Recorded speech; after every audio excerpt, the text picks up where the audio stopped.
2022 সালের 15ই নভেম্বর দেশের মাননীয় রাষ্ট্রপতি শ্রীমতী দ্রৌপদী মুর্মুকে উদ্দেশ্য করে রাজ্যের মন্ত্রী অখিল গিরি কটু কথা বলার প্রতিবাদে কাঁচরাপাড়া কলেজ মোড়ে এক বিক্ষোভ আন্দোলন সংগঠিত করেছিল ব্যারাকপুর সাংগঠনিক জেলা বিজেপি যুব মোর্চার তরফ থেকে।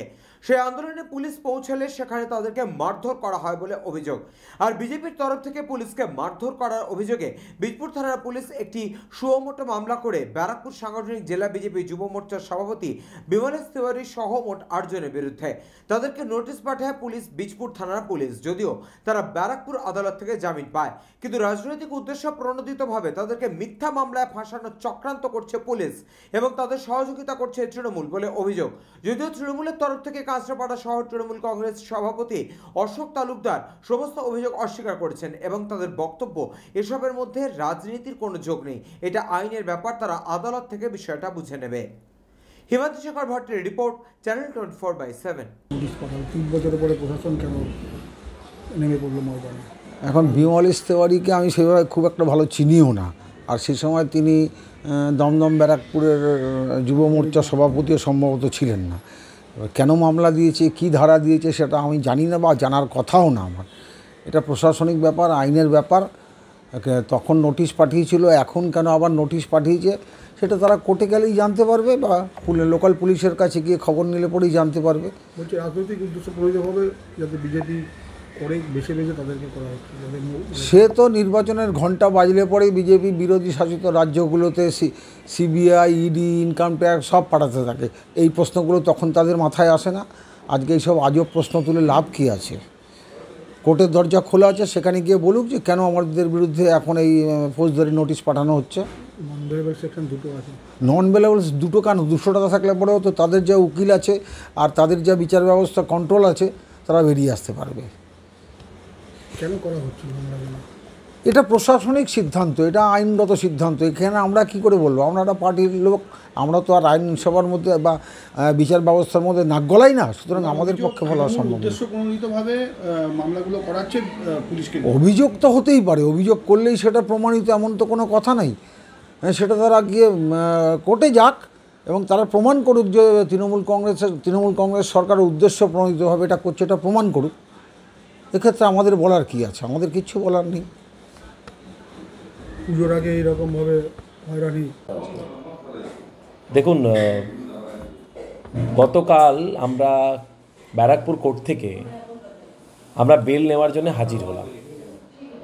বিষয়বস্তু ছিল 2022 সাল 15ই নভেম্বর আমাদের দেশের মহামহিম রাষ্ট্রপতিকে অপমান করার প্রতিবাদে যুব মোর্চার পক্ষ থেকে আমরা এক প্রতিবাদ কর্মসূচি কাঁচরাপাড়ায় আমরা অনুষ্ঠিত করেছিলাম এবং সেই প্রতিবাদ কর্মসূচিতে পুলিশের ভূমিকা কী ছিল সেটা সম্পূর্ণভাবে ভিডিও ফুটেজে দেখা যাচ্ছে এবং ভিডিও ফুটেজ আমার প্রোফাইলেও রয়েছে, আমার কাছেও রয়েছে।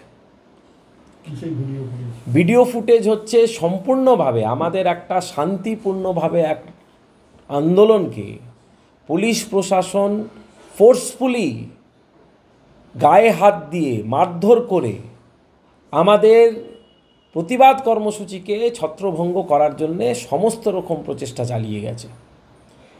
এবং 3 বছর, সবথেকে অবাক হওয়ার বিষয়, হাস্যকর বিষয়, 3 বছর অতিক্রম হয়ে গেল, আমরা জানতেই পারলাম না যে পুলিশ আমাদের নামে কেস দিয়েছে।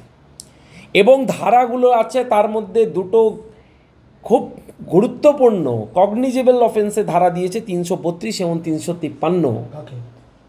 আমি, আমার সাথে যুব মোর্চার মঞ্জিত সাও, অঙ্কিত সাও, রাজু রজক, হীরা মণ্ডল, সুরজিৎ বিশ্বাস, এতজনের ওপরে কগনিজেবল অফেন্সে ধারা দিয়েছে নন বেলেবল সেকশনে। এবং পুলিশ 3 বছর ধরে এই সুমোটো কেস করার পর 3 বছর ধরে তারা আমাদের, যেদিন ঘটনা ঘটে আমরা নাকি পুলিশের গায়ে হাত দিয়েছি, পুলিশকে মারধর করেছি, পুলিশ অথচ আমাদের কোনো অ্যারেস্ট করেনি। 3 বছর পর পুলিশের কাছে দ্বারস্থ হয়েছিলাম এবং পুলিশের এসিপি তখন সেখানে দাঁড়িয়ে, হালি শহরে আইসি সেখানে দাঁড়িয়ে তাদের সামনে আমাদের ওপরে আক্রমণ করলো। বহু বিজেপির কর্মীরা আহত হলেন। বিকেলবেলা হঠাৎ তারপরের দিন জানতে পারলাম যে আমাদের ওপরে attempt to murder, arms act, যতগুলো ভুয়ো মামলা আমাদের ওপরে চাপিয়ে দিয়েছে।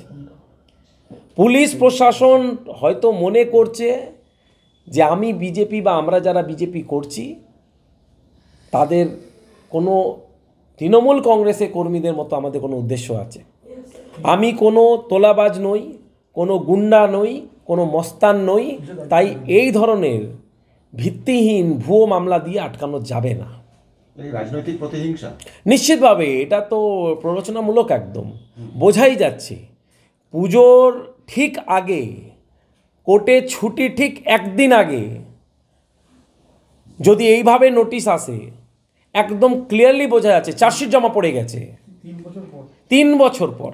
স্বাভাবিকভাবে অদ্ভুত একটা ব্যাপার, অদ্ভুত মানে অবাক হওয়ার বিষয়। 3 বছর ধরে একটা মামলা চলছে, আমরা জানি না আমাদের বিরুদ্ধে মামলা করেছে বীজপুর পুলিশ। এতবার বীজপুর থানার সাথে দেখা হলো, কথাবার্তা হলো। নিশ্চিতভাবে পুলিশ তো একের পর এক সাজানো মামলা সাজিয়েছে। আমার বাড়িতে বোম পড়লো 26শে আগস্ট 2022 সালে, কোনো মামলা হলো না। 3 মাসের মধ্যে মামলা ক্র্যাশ করে হয়ে গেল, কেউ ধরা পড়লেন না। কে বোম মারলো ধরা পড়লো না। অথচ আমরা একটা শান্তিপূর্ণ যদি কোনো আন্দোলন করি, পুলিশের অ্যাক্টিভিটি কতটা সুপার অ্যাক্টিভ মোডে এখানকার আইসি, হালি শহরে আইসি, এসিপি তারা হয়ে যাচ্ছেন, এটা দেখবার বিষয়। এবং কতটা হাস্যকর বিষয়, 3 বছর ধরে একটা মামলা চলছে, আমরা গ্রেফতার হলাম না। একটা কগনিজেবল অফেন্সের সেকশন লাগিয়ে আমাদের ওপরে মামলা করা হয়েছে। আর পুলিশের অ্যাক্টিভিটি দেখুন আজকে এই পরিস্থিতি। এটা বিজেপি করছেন বলে শুধুমাত্র?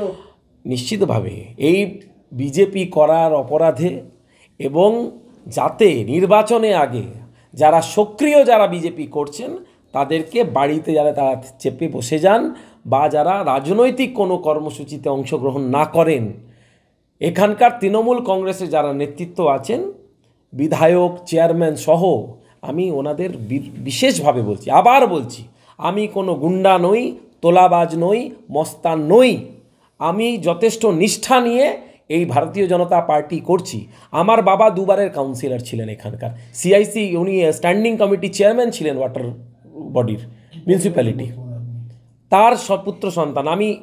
ওনার ওপরে 1 টাকারও কোনো অভিযোগ নেই, 1 টাকা তোলার কোনো অভিযোগ নেই। নিশ্চিতভাবে আমি ওনার আদর্শ নিয়ে, ওনার যে এই হিউম্যানিটেরিয়ান যে আদর্শ, সেই আদর্শ নিয়ে আমি রাজনীতি করছি। আপনি আইনত বেল পেয়েছেন, রাজনৈতিকভাবে কিভাবে মোকাবেলা করবেন? দেখুন, আমরা মনে করি এরা ভয় পেয়েছে বলেই আমাদের উপরে এই ধরনের মিথ্যা মামলা সাজিয়ে দিয়ে যাচ্ছে। আমরা এটাই মনে করি। তৃণমূল কংগ্রেসের দ্বারা পরিচালিত এই সরকার এবং পুলিশ, তৃণমূল পার্টি অফিস দ্বারা পরিচালিত পুলিশ প্রশাসন, আমরা মনে করি এরা আমাদের ভয় পেয়েছে, তাই দিনের পর দিন মিথ্যা মামলা, একের পর এক মিথ্যার মামলা আমাদের বিরুদ্ধে দিয়ে যাচ্ছে। এবং বিশেষভাবে আমি দেখতে পাচ্ছি এই কয়েক মাসে আমার উপরে একের পর এক মামলা আমাকে পুলিশ দিয়েছে। এটা কোন থানায়? এটা বীজপুর থানায় হয়েছে। এটা বীজপুর থানার মামলা। এবং এই নিয়ে আমার মনে হলো বীজপুরে 3টে বা 2টো হলো, হালি শহরে কিছু মামলা আছে। এতগুলো মামলা মনে রাখাও সম্ভব হচ্ছে না। আপনি কি চাইছেন এখন বর্তমানে? বর্তমান এটাই যে পুলিশ যদি এইভাবে যদি চলতে থাকে, এইভাবে প্রশাসন যদি কাজ করতে থাকে, বিজেপির কর্মী বা নেতৃত্বদের এইভাবে যদি ফাঁসানোর যদি চক্রান্ত চালিয়ে যেতে থাকে, আমরা কিন্তু পথে একটা বৃহত্তম আন্দোলন তো করবই। পুলিশ প্রশাসনও কিন্তু এরপরে কাজ ঠিকঠাক করতে পারবে না, পুলিশ সামাল দিতে পারবে না। উচ্চ নেতৃত্বকে জানিয়েছেন? উচ্চ নেতৃত্ব সমস্ত কিছু জানেন, ওনাদের সাথে রীতিমতো আমাদের কথাবার্তা হয়েছে। পার্টির উচ্চ নেতৃত্ব, জেলা সভাপতি থেকে নিয়ে রাজ্য সভাপতি, সবার কাছে আমি এই বিষয়টাকে জানিয়েছি।